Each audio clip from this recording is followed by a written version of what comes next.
Sur les territoires Sud-Isère, les collectivités doivent gérer 535 kg de déchets par habitant. C'est encore trop, dont 260 kg sont recyclés. C'est encore trop peu. Pourtant, les objectifs sont clairs. En 2020, l'habitant devra produire 10% de moins de déchets qu'en 2010 et en 2025, 65% des déchets non dangereux et non inertes devront être recyclés. Aujourd'hui, des installations comme Athanor et Murianet arrivent en fin de carrière et le changement s'impose. Pour la métro et les territoires voisins, c'est l'opportunité d'inventer, avec tous les acteurs du déchet, un dispositif ambitieux et innovant. Réduction des déchets, tri, valorisation, traitement, autant d'enjeux que nous souhaitons partager avec les communes, bien sûr, le département, la région, les acteurs économiques et les collectivités riveraines. En effet, le citoyen organise sa vie quotidienne, logement, travail, loisirs, sur un périmètre plus large que celui de sa collectivité.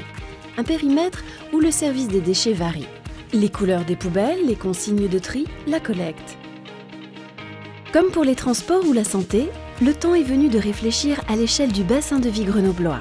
En impulsant une vraie synergie territoriale, nous pouvons saisir ensemble l'occasion d'harmoniser les services sur un périmètre élargi et de nous doter d'équipements adaptés.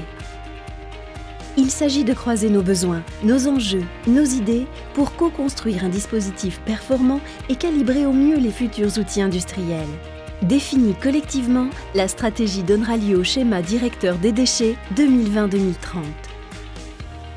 Au fait, c'est quoi le déchet dans le monde d'après ? De l'avis de tous, en 2030, le déchet n'est plus une ordure. Réemployé, recyclé, valorisé, c'est une ressource à part entière. Et le citoyen ? La tendance est à envisager le citoyen de demain bien plus engagé face aux enjeux environnementaux. Il réduit ses déchets. Moins d'emballage, moins de gaspillage, plus d'équipements partagés. Et pour lui, le tri, ça va de soi. D'autant que plus il triera, moins ça lui coûtera. Ça compte. Et la collectivité ? En 2030, elle continue d'accompagner l'usager bien sûr, mais avec bien plus d'efficacité. Elle offre aux citoyens un message identique où qu'il aille. Elle facilite son geste par des modes de tri innovants au plus près de son mode de vie. Autant de progrès permis par un dispositif déchet agile et réactif aux antipodes de la machine à gaz. Côté infrastructure, les nouvelles installations allient haut niveau technologique, performance économique et environnementale. C'est tout le bénéfice de la mutualisation locale. Autre effet d'échelle, les matériaux triés sont plus compétitifs.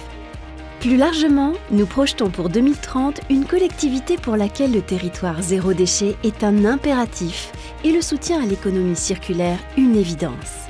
Les circuits de réemploi, de reconditionnement ou de partage ont pris leur envergure ainsi que l'échange entre filières selon le principe déchets de l'un, ressources de l'autre.